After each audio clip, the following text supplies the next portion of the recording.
Thank you for coming back. This is part 2 of our 3-part series entitled Conversations Matter. So thank you for being here. This is where we left off last week. When people share something with you, they're sharing something that is important to them. When you simply lend an ear, you hear what is important to them. When you listen well, you hear why it's important. So, as a quick review, where you guys can go ahead and get out your listening exercise half sheet.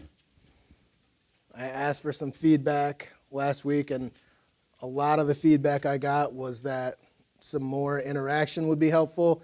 Maybe even have someone come up on stage and do some role play.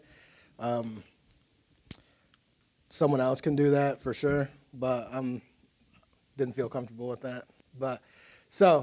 What we're going to do, just as way of a review here, what are, when we're listening for emotional words, interpretive phrases, self-talk, God talk, and themes, what are emotional words? What are some examples of those?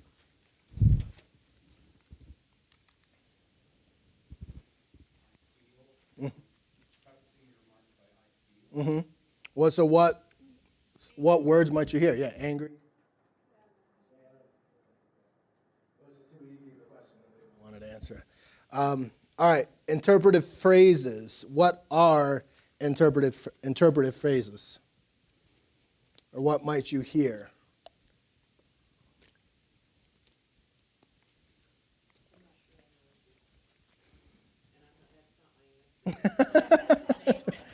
Interpretive phrases. We're just trying to review ahead of our exercise because we're going to be listening for these things in our exercise.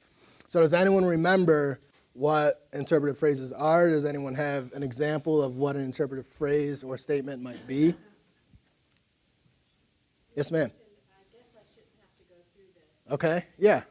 And so what does an interpretive phrase tell you, the listener? Yeah, how they're perceiving their situation, how they're trying to make sense of whatever situation it is that they're in at the moment.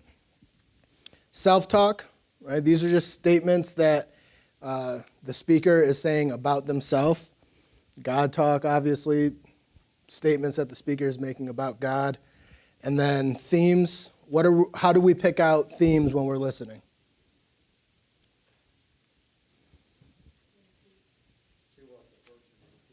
Okay, repeat it. Is that what you said? Okay, yeah. What's repeated, what's said with a lot of passion or a lot of emotion. Okay, good. So our listening exercise then, what we're going to do here is we're going to do a collective role play, okay? You and I work together, and we've gone through most of the morning. And you see that I'm a little off, I'm a little down, I'm not as talkative as I usually am, not as jubilant as I usually am. So you say, hey, you want to get some lunch on our lunch break, or you want to eat together at our lunch break? I said, sure. So lunch comes around, we're sitting there, I ask how you're doing, you tell me everything's fine, you ask how I'm doing. Excuse me. So what we're going to do here is I have a paragraph that I'm going to read twice. All right, I'm going to read it twice. What you're going to do is look for and write down as well as you can everything you hear that fits into one of those 5 categories. All right, does that make sense? Have any questions about that? Okay. You asking how I'm doing. I tell you, I'm not really doing okay. I don't really think I'm cut out for marriage. My wife is always upset with me, and I really have no idea why. I'm confused about that. It doesn't seem like she should be mad at me because I don't really think I've done anything wrong, but I must be doing something wrong. I guess this is just what marriage looks like. I'm pretty tired of it, though. I'm tired of being confused and walking on eggshells and feeling so tense and anxious all the time. I thought marriage was supposed to make life easier, not harder. We've been going to church a lot, and that hasn't helped, so I don't think God is the help that we need. I don't know. I'm tired. It's all very exhausting. I keep telling myself it'll get better, but I know it won't. So that's a full unload there. I know a lot of people aren't going to find themselves in that situation, but I wanted to make sure I fit all of our elements here into one exercise. So let me read it again. I'm not really doing okay. I don't think I'm cut out for marriage. My wife is always upset with me. I have no idea why. I'm really confused about that. It doesn't seem like she should be mad at me because I don't really think I've done anything wrong, but I must be doing something wrong. I guess this is just what marriage looks like. I'm pretty tired of it, though. I'm tired of being confused and walking on eggshells and feeling so tense and anxious all the time. I thought marriage was supposed to make life easier, not harder. We've been going to church a lot, and that hasn't helped, so I don't think God is the help we need. I don't know. I'm tired. It's all very exhausting. I keep telling myself it'll get better, but I know it won't. Okay. Good? All right. So, what emotional words did we hear? Tired, tense, anxious, confused. Okay? Got them all. Confused, anxious, tense, and tired. Did you guys pick up on any interpretive phrases? Okay.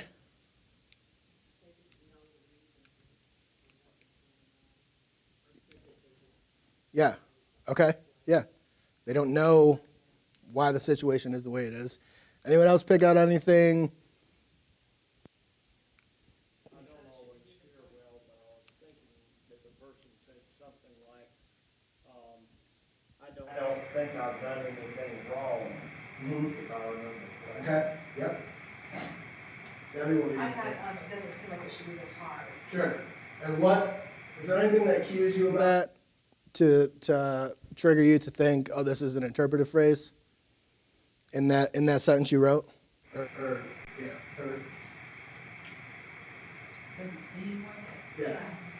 Yeah, it doesn't seem like, right? What are they actually telling you?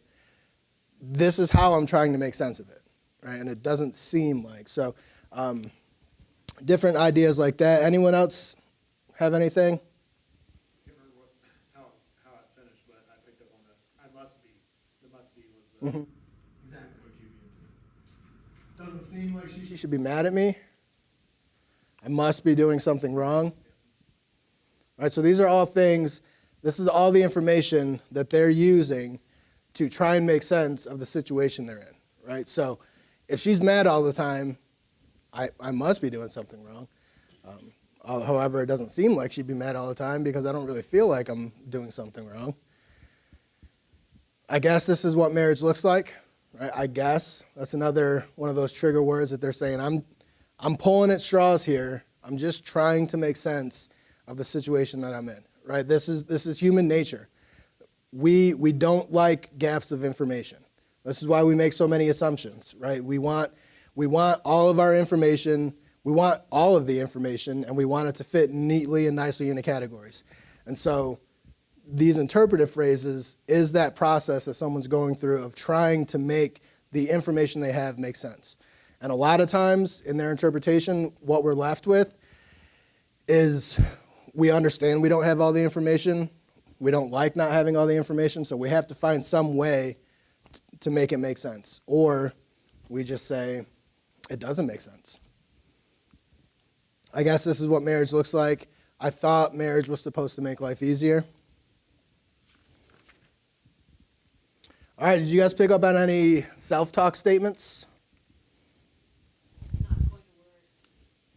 Yeah. I'm not doing okay. What is the, I don't know if you guys remember, but that it's not going to work. Never mind. I'm thinking of something else. Never mind. You're good. Anyone else? Tell myself to look at better. Yes. But I know it won't. Okay. What do you guys think? What is that person? What am I telling myself in the moment?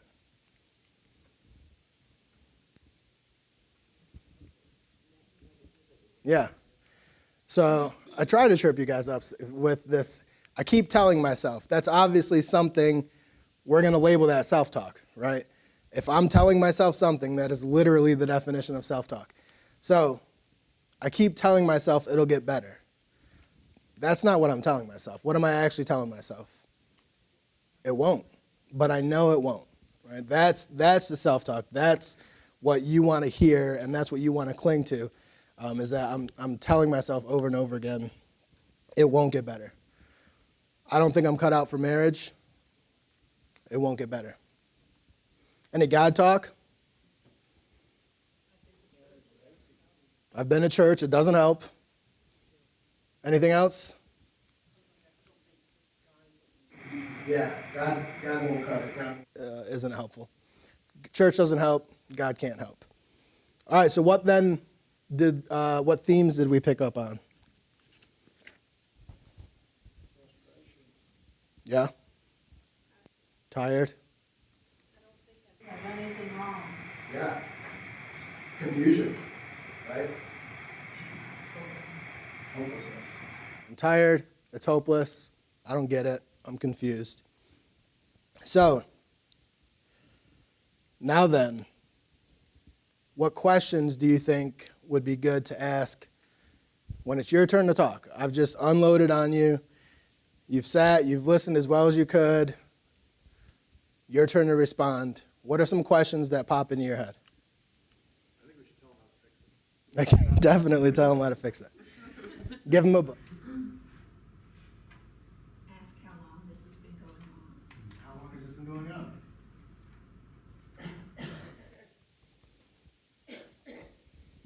Any other questions? As you guys were, I know your focus wasn't really on that necessarily, but as you were hearing that, did anything stand out that you wanted to ask about or prompt you to want to ask something as you were listening? Okay. Have you sought help from anyone? You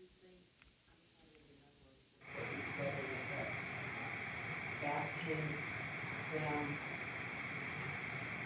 how they think their spouse is doing. Okay. Yeah, that's a great question. You might have to be kind of blunt. They said they're confused and upset, so they also want to. Also, maybe you could say, well, what does your wife say the problem is? Or like, Good. Yeah. So, I know it would have been helpful. I fought myself on this. It would have been helpful to have the paragraph on the screen, but then it would have been a reading exercise and not a listening exercise. So, good job on remembering most of what I said. All right. So those are the questions. What you might be thinking about asking, which leads us to our next point here. After listening well, we want to ask questions. Why do we want to ask questions? Clarification? Nancy? Something that somebody had told me years ago is that when the person is talking, you need to get into the mode of asking yourself, what's behind this? There's something more there. Yeah. Yeah, absolutely. Any other reason to ask questions that you guys can think of? Asking questions why that might be important? Okay, yeah. All right. So we don't want to assume that we know anything. That's a fair statement to make. It can be really hard when we're talking with someone that we know really well, right? But this might be a new problem that they're dealing with. You guys might be breaking ground on a new level of relationship, right, where you get to see behind the curtains of how they deal with adversity, how they deal with anxiousness or whatever. And so you can't take the person you know and have known for the last 10 years because you guys sat next to each other or you shared cubicles. You can't assume that you know what they're thinking and how they're going through things and how they process home life and stuff like that, right? So a failure to ask questions it's really presumptuous, right? It really is your statement of, oh, I know what's going on here. And that's, you probably don't, and that's really tricky ground to stand on. So we don't want to assume we know anything. We want to make sure that we're working with facts, not assumptions. Good question to ask yourself. What do I not know about what I just heard? Right? If you can't think of a question, ask yourself first, what do I not know about what I just heard? In that paragraph, you guys even just in 30 seconds came up with 5 different questions of stuff that you didn't know and you thought would be helpful to know. So don't be afraid to ask yourself this question. Remember, silence is okay, right? Giving yourself time, giving the other person time to sit and think and process this conversation as it's happening. In those moments of silence, asking yourself these questions. One, what do I not know about what I just heard, right? It forces you to finally go over the conversation that you've had, right? If you are asking yourself what you don't know, the inverse of that, or another way of stating that, is what assumptions might I be making here, right? And you want to catch yourself before those assumptions become reality and start influencing how the conversation actually goes and how you're interacting with that person. Bobby's not here. I forgot he was going to be in the nursery, but he's just a good subject of my illustrations. So if I'm talking with Bobby, right, and he's in a terrible, grumpy mood, and I happen to know, it's a Sunday morning, I happen to know that NC State played last night and they lost, right? If I'm not careful, I can just assume that because that piece of information I know about Bobby, that he's a big NC State fan, I can assume that's the problem, okay? Take it one step further, even if we sit down and we talk and he's telling me that he's in a terrible mood because him and Rachel just got in a huge fight about mismatched socks, right?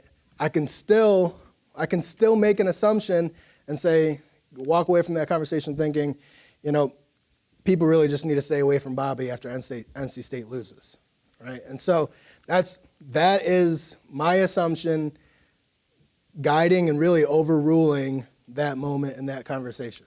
I don't know anything about what's really going on. I did absolutely nothing to help.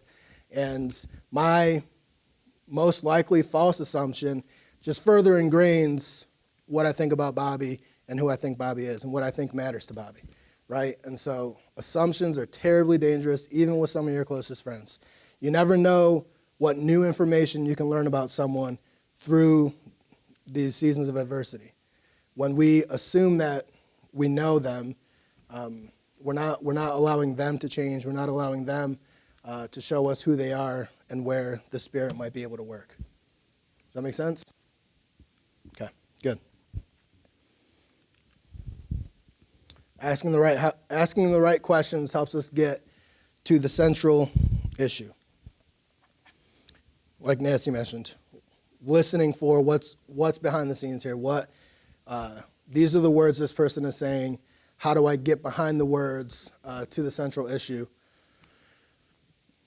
That's not wizardry, right? That's not necessarily a skill set. It's just asking the right questions. Just asking questions to begin with.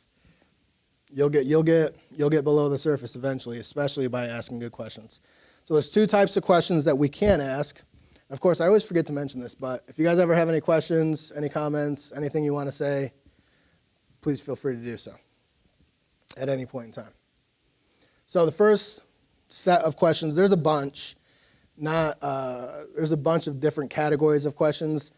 Not all of them would be really helpful or worth our time to go over. So we're just going to hit 2. So we got clarifying questions. Any examples of what a clarifying question might be? Well, let's start with, what is the purpose of a clarifying question? Yeah, to clarify what?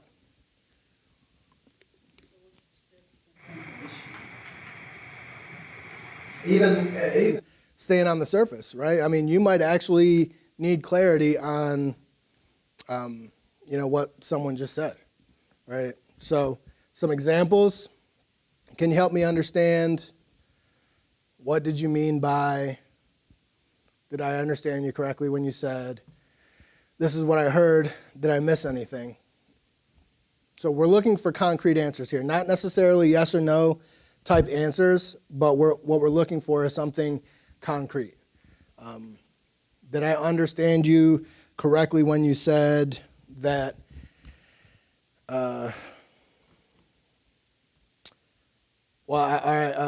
talking with someone last week. The person said, when I go home from work, I feel like I have to be fake. Like, going home is not a place that I can unload and unwind and be myself. I feel like I have to be fake. Right? That could mean a million things. So, what did you mean when you said you have to be fake? Right? I'm looking for concrete, well, I have to act this way, I have to say these things, I'd want to say this, but I'm not able to.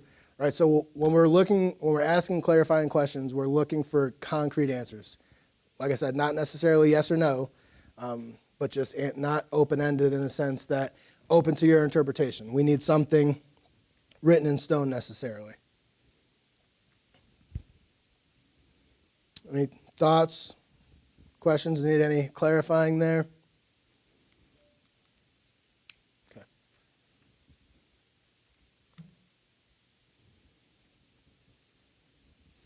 So probing questions. These are questions that provoke the other person to more thought. This is what's really going to help us get below the surface. You guys aware of or familiar with any examples of probing questions? Some that you like to use, some that have been used on you perhaps?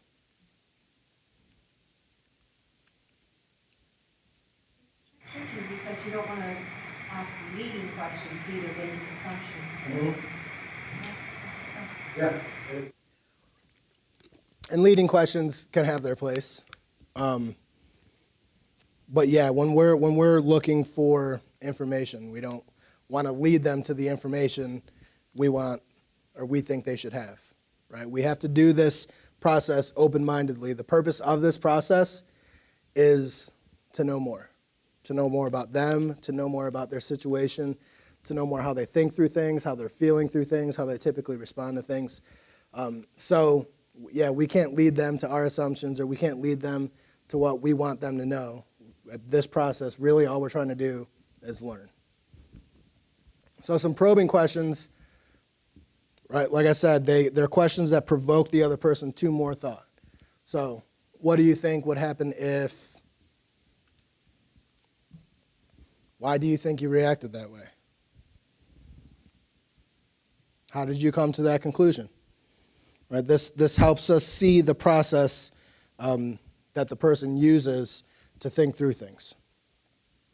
If I made plans with someone and they bailed on me, right? They canceled the plans last minute, and you ask me how I'm doing, and I tell you, well, everyone hates me.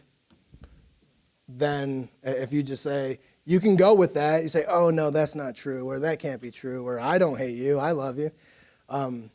But asking a question like, how did you come to that conclusion? What that does is let you know some of those underlying core values and core principles and core truths that I'm using to interpret my situation, right? Did that get muddy for anyone? That could be a whole other thing. But so a core value of mine, if someone bails on me, if we made plans and someone bails on me, and I have come to the conclusion that everyone hates me, then one of my core values that I use to interpret the world around me is that, if people don't want to hang out with you, it's because they can't stand you, right?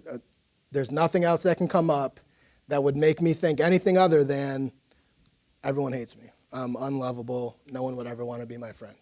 Right? So we want to know if that's the way someone is thinking, right? We want to know how they got from point A, someone canceled plans, to point B, I'm worthless, right?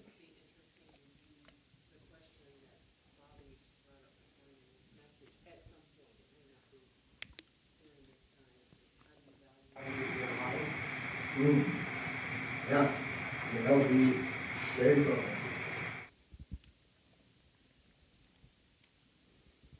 Why do you think it turned out that way? Of course, being careful with why questions, they can sound accusative. People can get on the defense when they feel like they have to explain something to you. So if it's possible, using what, instead of why perhaps. But why just has this tendency to get us on the defensive. Now you're on their side asking me to explain myself and prove that I'm right or prove that I'm not in the wrong here, whatever the case. So we want to get that information. We want to probe, but we don't want to put them on the defensive. All right, is this a lot? Is this a lot for you? I don't want it to be too much. I want it to be useful. So do you guys have any questions, thoughts?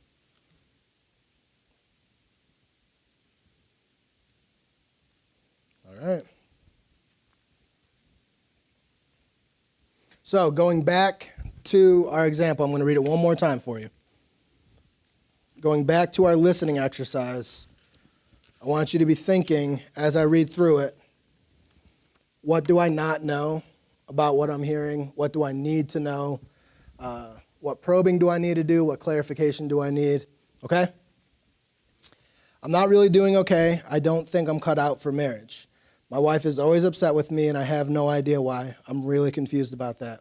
It doesn't seem like she should be mad at me because I don't really think I've done anything wrong, but I must be doing something wrong. I guess this is just what marriage looks like. I'm pretty tired of it, though. I'm tired of being confused and walking on eggshells, feeling so tense and anxious all the time. I thought marriage was supposed to make life easier, not harder. We've been going to church a lot, and that hasn't helped, so I don't think God is the help that we need. I don't know. I'm just tired. It's all very exhausting. I keep telling myself it'll get better, but I know it won't. So, clarifying questions. Anything that you've heard that if you and I are sitting down together and you just heard all that, you would want me to clarify, to explain something you may have missed or misheard or just didn't get enough information about.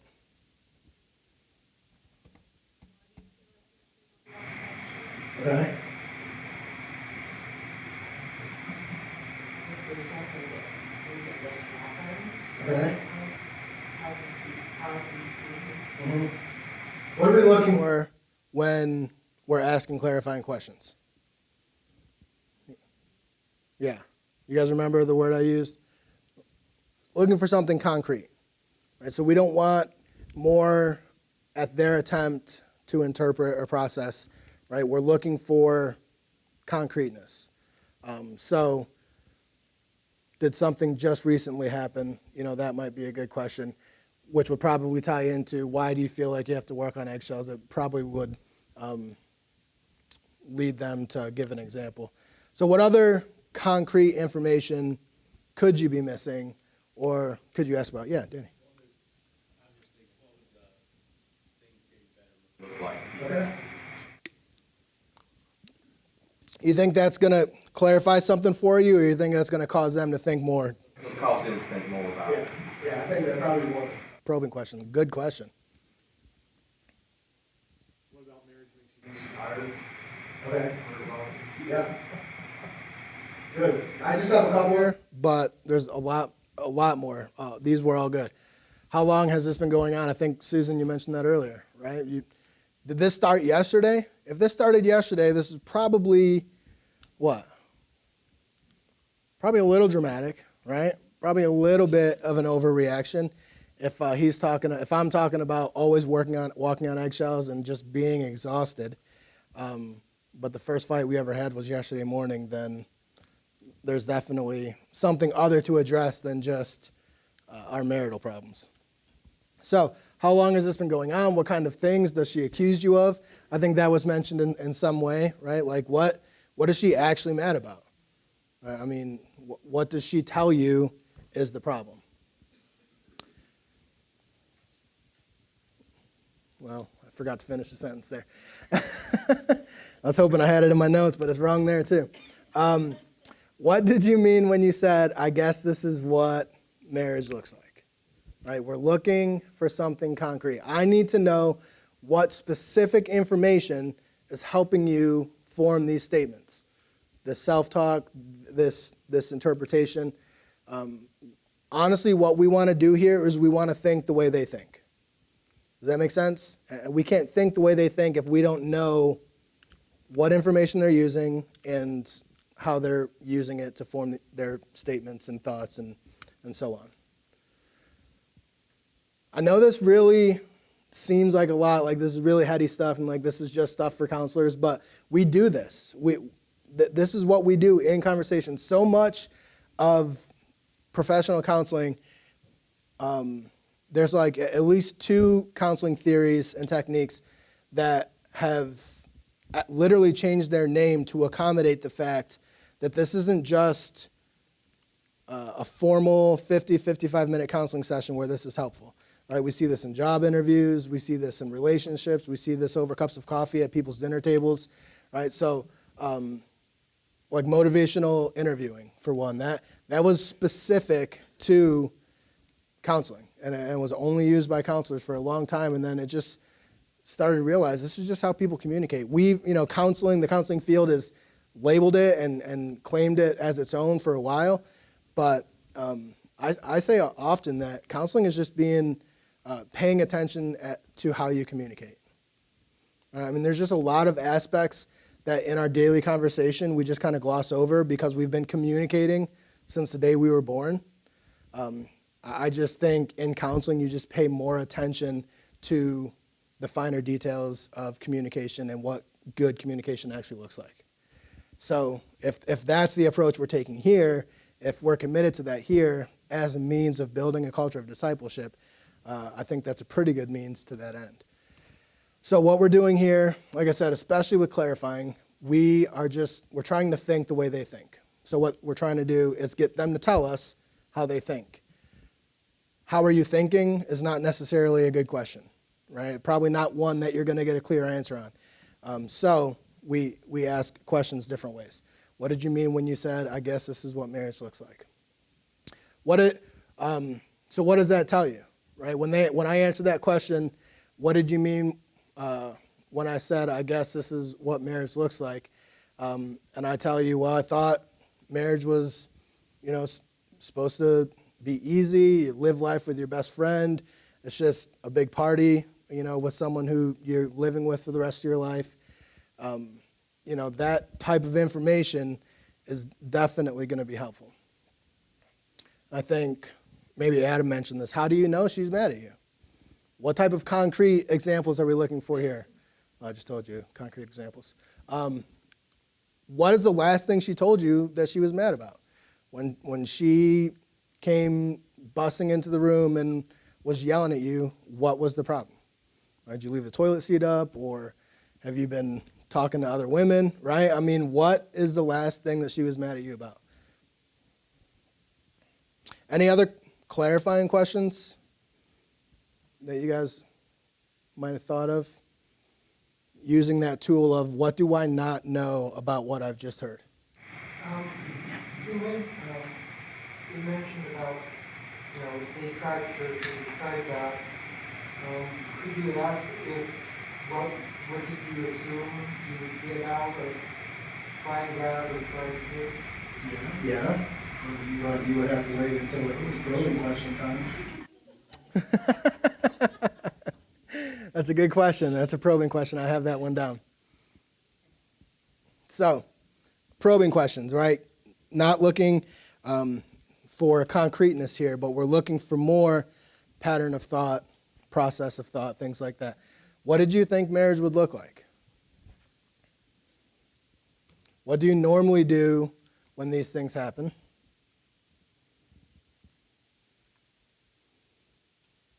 How tired are you? Are you at a breaking point? Right? Maybe they haven't considered this yet. Maybe I haven't considered this yet. And maybe it would be helpful for me to think about how bad the situation is in terms of, yeah, I'm ready to leave, or no, it's not that bad, right? That can help me either, see the situation with the severity of the point that it's at, or it can help me see that maybe I'm blowing this up a little bit. I'm definitely not thinking about divorce. We've just been fighting a lot, right? And this is a made-up scenario, okay?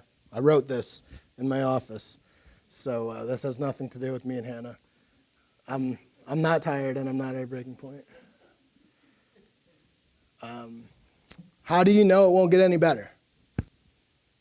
That's a bold statement to make, especially with such conviction that I said it. I keep telling myself it'll get better, but I know that it won't. How do you know? Right? What makes you so sure that what you've been experiencing is how it will be from here on out? And then, like Rob said, what do you expect God to do?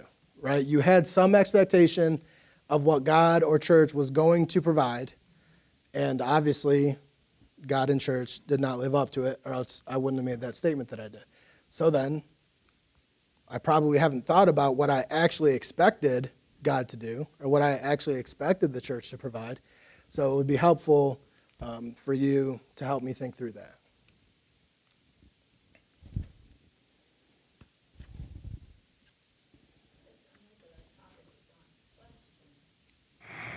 But mixed in with all this, you're also expressing your concern and, I'm so sorry this is happening, to let them know that you really do care. Yeah. And they can trust you, And that's a great point, and it makes highlights one of the difficulties of going through something like this, is that this isn't formulaic, right? This isn't A plus B equals C. You're going to be jumping around. There's going to be different needs for different points of the conversation. So yeah, this isn't like halfway joking, like, well, you can ask that question when it's time to ask probing questions, right? There's no time segment for that. And I wouldn't suggest trying to incorporate that into any conversation. I don't think it would really add to the profitability of a conversation. So it's fluid, right, as all conversations are. Knowing that these components of this conversation exist, at the very least, lets you know where you're at, where you're coming from, what might be helpful in the moment, and so on, and things like that, okay? But yeah, Susan, that's a great point. So, we've listened, we've asked our questions, we've listened some more. Now, we discern the need for the moment. Paul says that our words should fit the occasion. What exactly does that mean? What exactly do you guys think Paul is trying to say here?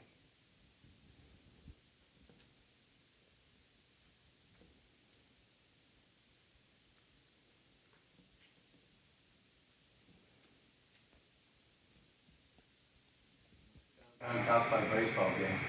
Okay, yeah. Yeah. Times to encourage your times to correct. Yeah. Good. Good.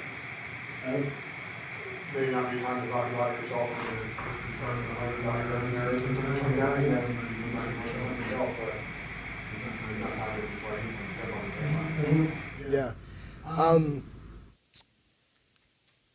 That is almost maybe the most discouraging or disappointing thing that can happen in a conversation, where you're specifically sharing with someone that you hope is going to lend a listening ear and to help you and to love you, and maybe even well-intentioned, they do that. And you just walk away thinking, thanks for caring about me. You know what I mean? And so in counseling, we call that transference or countertransference.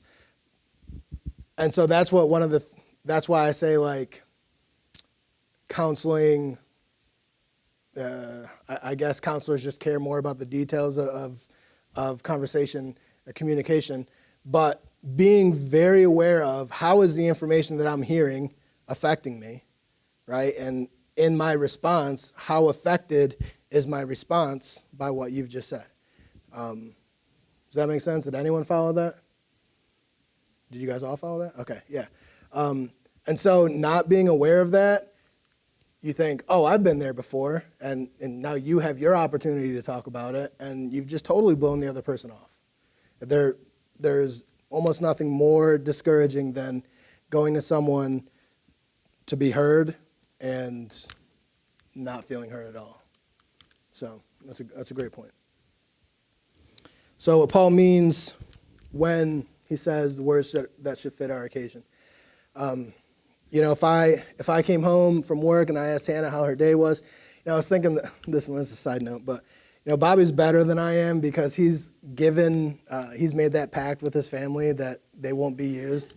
I've never extended that to Hannah, and even after hearing that today, I still haven't extended it. So until we make some sort of arrangement, Hannah's just going to be in all my illustrations. Yeah, now might be helpful. But so if I come home from work and I ask Hannah, how's your day? How was your day? And she said, the kids were clingy times 10.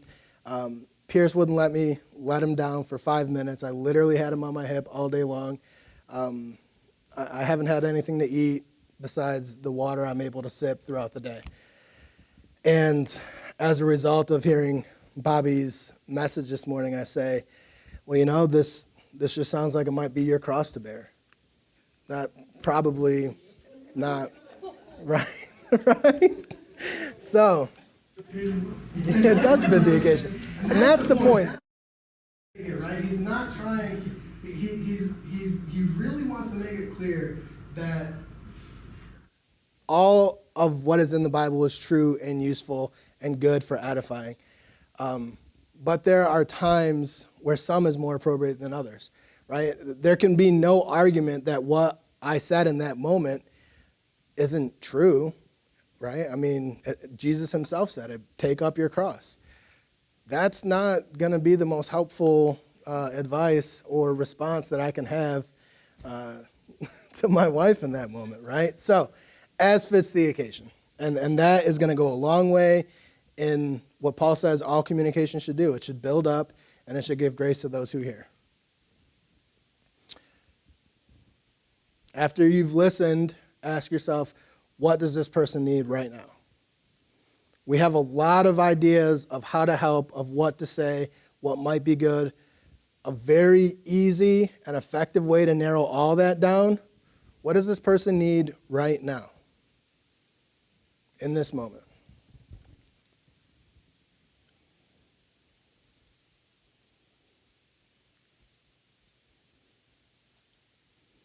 So Ephesians 4:29 says, you know, let no corrupting speech come out of your mouth, only that which is good for building up, as fits the occasion, that it may give grace to those who hear. The New American Standard says, according to the need of the moment. I personally like how the Contemporary English Version puts it, say the right thing at the right time. Very contemporary, but gets the idea. Say the right thing, and it's not just about saying the right thing, it's about the timing with which you say it. So types of needs, like Sally had already mentioned, right? Encouragement or support. It'll work out. It'll be okay. God promises to bring good from this. If you need anything, I'm here. How can I help? Right? Just that general encouragement and offering of your support. No, it was a bad example.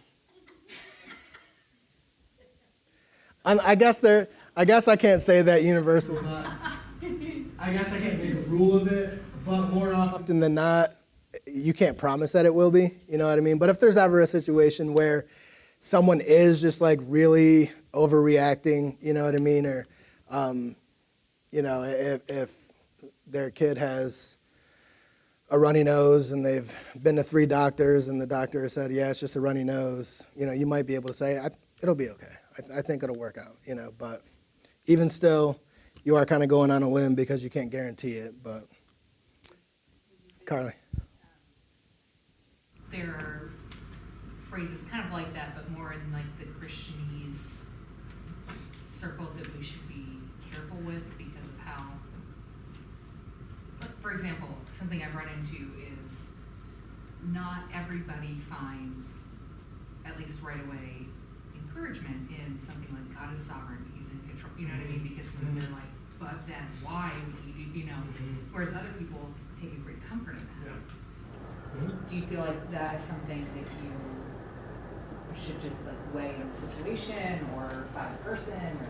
Yeah, that's definitely, I was person by person. And we talked about last week that these types of conversations are usually not with strangers, right? So you take into account the level of relationship, what you know about that person.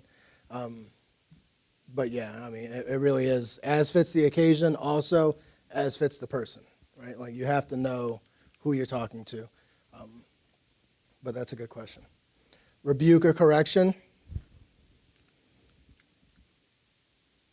Have you guys ever been on the receiving end of this? You guys, can you tell me what that's like? That's never happened to me before. But no. So yeah, rebuke, correction. The Bible doesn't promise life will be easy. Life isn't fair. You don't know why they did what they did. You can't just assume that you know. Maybe you misunderstood them.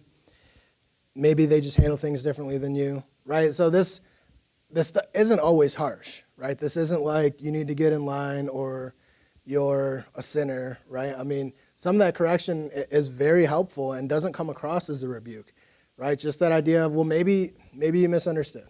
Maybe you heard them wrong, or maybe they just respond to situations differently than you do. Maybe they didn't mean anything by it, right? Just when I say correction, I just mean like helping reshape the way they're thinking about it. I don't mean scolding or pointing fingers or anything like that. Did you have a question, Adam?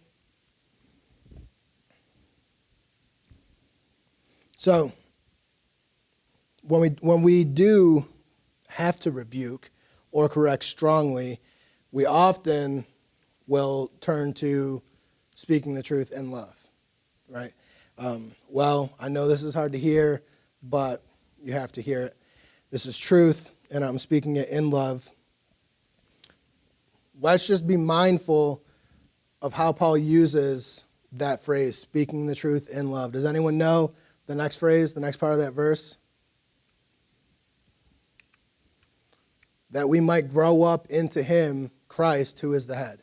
So what is the purpose of speaking the truth in love? Building our Christian maturity.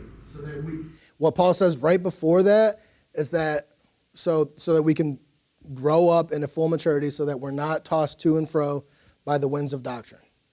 Right? So the only reason we speak the truth in love is intentionally and purposely for the building up of someone. I hate to say it, but a lot of times we speak the truth in love because it's just an easy way to get something off our chest, right?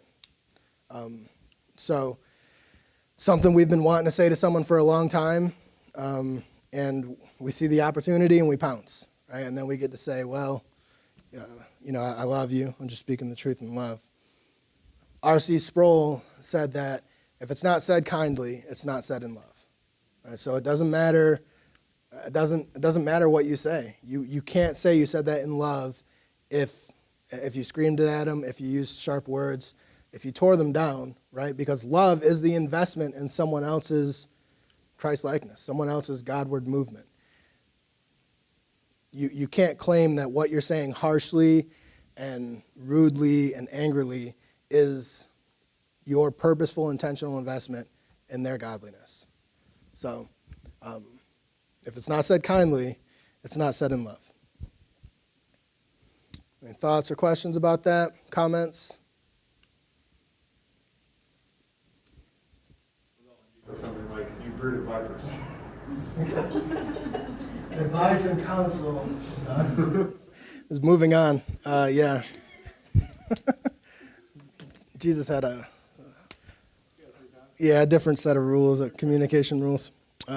Not fully, but that's not fair to ask me right now. Advice and counsel. This would be another thing that, another type of need that someone might have in a moment. Being careful that this isn't a lecture, right? Advice or counsel is not a lecture. And quite honestly, I use this sparingly. A lot of people think you go to counseling to get advice, to get counsel. This is probably what I do the least amount, as far as like when I've determined what need fits this moment, because the advice and counsel that has come to themselves is far more meaningful, and it's a far easier pill to swallow than just hearing it from someone, right? So if you can work through the reasoning and the logic behind what a right decision is, or what the right response is, or why this might be a good thing to do or the right thing to do, then it's not necessarily that they've come to you and you've told them what to do, right? They've come to it with your help in a way that they agree with it, right? It's not just, well, this is what my counselor told me to do, so I guess I'm just going to do it, right? But if as your friend, they can say, oh yeah, that makes a lot of sense, or oh yeah, I could see why this would be unhelpful, or why this would be a better option, then they're on board, right? You've motivated them to do the right thing instead of just telling them yes or no, or what to do or what not to do. Any thoughts or anything on that?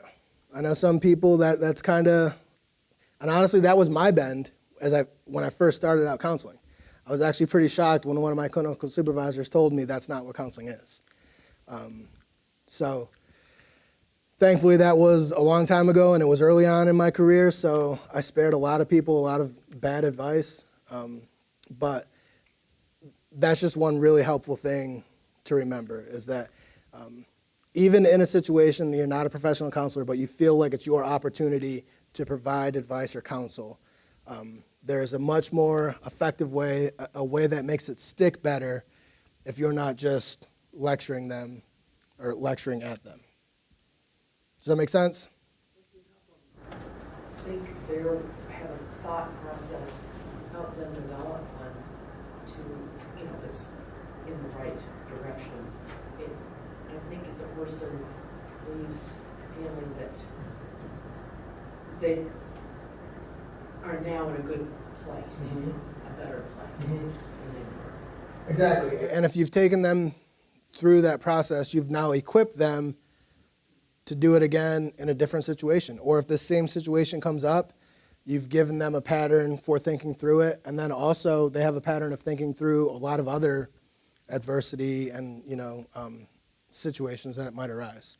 So it's kind of like teach a man to fish, and you feed him, or give a man a fish, you feed him for a day, but teach him to fish, you fed him for a lifetime. It's the same thing. I can give someone what to do in every situation, and they'll never feel like they'll be good to stand on their own 2 feet without a counselor, right? Because they haven't learned anything. They've just been instructed on what to do in this situation, and that situation, and that situation. Ultimately, that's not very helpful. We want to help them get to a healthy thinking process through which they can interpret all of their situations, the one they're dealing with now and any moving forward. That's a good point, Nancy. And commiserate. What is commiserating? Yeah, literally, sharing misery, right? Co-misery. I'm sorry. That's a bummer. I know that must be hard. I can't imagine what you're going through. A lot of times, that's about as helpful as you need to be. Honestly, it's just, I'm sorry. I've seen this. I've seen people bypass commiseration, and it's been very unhelpful. And it's like I said, it's well-intentioned, right? Someone is down, and someone just received some bad news. Maybe they didn't get that job that they were really hoping for, that promotion that they were really hoping for, or whatever the case may be. And our inclination is to help them feel better, right? So that's where we get some of those platitudes, right? Well, God is sovereign. Well, God has a plan. God works all things together for good. None of that is wrong, and none of that is unhelpful.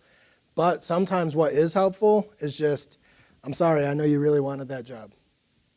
That stinks.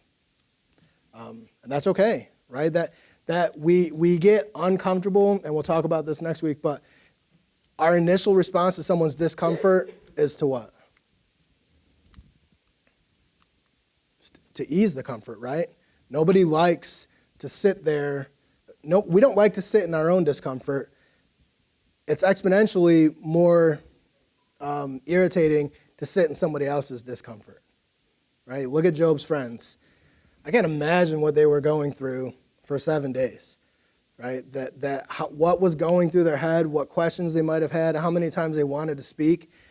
As they approached Job, they started wailing and throwing ashes over their head, and they tore their robes because he wasn't even recognizable. And what did they do when they got there? Abraham? Yeah. What did it look like? The Bible records it for us. What did they do? You guys remember? In Job chapter 2, what did his friends do when they got there? Is that sound true? Yeah. For 7 days. They sat there and they didn't say a word. They did. That's what Rich says often. They were great friends until they opened their mouth, right? But proving the point, though, that sometimes a good friend is just there with you, right? Isn't going to try and fix your problems, isn't going to try and lift you up out of this slump, because, I mean, life is about those experiences, right? And we're not called to always lift someone out of that experience. I would say more often than not, we're called to be with them in that experience, right? Notice about texting that's frustrating is somebody texts me and say, well, I'm sorry, I'm not going to be able to, meet you for lunch or whatever because, and then I just write back and say, oh, I'm sorry. And they don't get my tone of voice. Yeah. Right. Yeah, that's hard to communicate exactly what you want to say there without saying it. I mean, there's a lot of different ways to take that, but yeah, commiseration, that's helpful. Honestly, it's sometimes the most helpful. So we had and I did ask permission for this. I guess it's not fair to you. I don't ask permission to use you, but I ask permission to use the Kings. But I did ask the Kings permission here. Carly texted us. We were watching their girls one night because Adam and Carly were getting the house ready to put on the market. So they were cleaning and having pictures taken and stuff. And the next morning, Carly texted us, and she quoted Maggie here, their 6-year-old. She says, me and Auntie Hoons, Hannah's Hoons. Maybe I probably could have left that out, but Hoons. I don't even remember where that came from, but it's been that way for a long time. Me and Auntie Hoons had a full-time conversation last night about moving. I told her all about how I'm feeling and what my fears are and about their new house and about our new house. I even started crying a little bit, but she scooted me closer and gave me a big hug. I like to talk to Auntie Hoons and telling her my feelings. She's a good listener.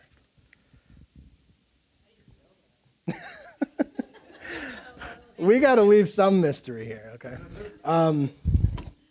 Yeah. Anyway, but that's the point. And to add to that, sometimes kids get the worst efforts at adults listening.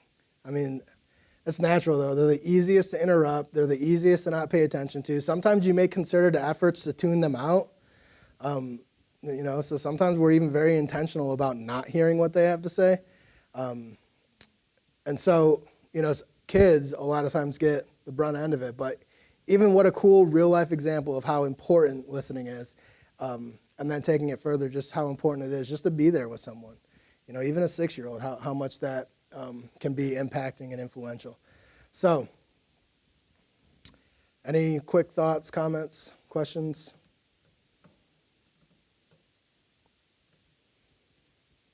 Helpful, Chris. Thank you so much for all this. Do you think that, looking across, obviously this room, all of us kind of have different gifts and wheelhouses, and others, this might be a real struggle. So if it's a struggle, I guess it's just practice and stepping into it and watching someone that is gifted in that, being mentored by them, and being coached along. Yeah. That and it really should be a struggle for everyone. I mean, because we're self-centered, first of all, and so even in our communication, our first thought is going to be, how does this apply to me? How does this affect me? How have I experienced this? We have to work first and foremost at just about being humble, just working, placing that effort on caring about the other person more than about ourselves or what we have to say or how we feel in the moment. But yeah, it's definitely can be uncomfortable, and it definitely is something that should be practiced, right? Like I said at the beginning, we don't have the luxury to treat this lightly. Paul says, say nothing that tears someone down and only build people up with how you talk. Those are the two categories for how your speech should influence someone. And so we can't take it lightly, right? And so it might be uncomfortable, we might be awkward. It still doesn't excuse us from making sure that what we say is towards building someone up as fits the occasion, so that they may, we may give grace to those who hear. Excuse me. And that doesn't have to be at a super skilled level, right? Those are the foundational elements for communication, and it can be that way on an academic level, and it can be that way on a 6-year-old level. Good. All right, let's pray, and we will be dismissed. Father, we do come before you just mindful as we go through this subject, just mindful of the way you've communicated with us. God, that you have chosen not to remain silent, that you have chosen to disclose yourself to us. And in that disclosure, God, you've written out and you've informed us of how best to meet your requirements, how best to fulfill your calling for each and every one of us as your children. God, primarily through our speech, primarily through the way we talk to each other. And so, God, you go as far as to saying that other people will know that we are disciples of your Son, Jesus, by how we communicate in our relationship with each other. So, God, help us not to take this lightly. Help us not to be overwhelmed by this, but understand that this is a calling that you have placed on our lives as your children. And, God, we know that if this is something that you've called us to, you've also equipped us and empowered us to fulfill this calling. We thank you for that, God, and it's in your Son's name we pray. Amen.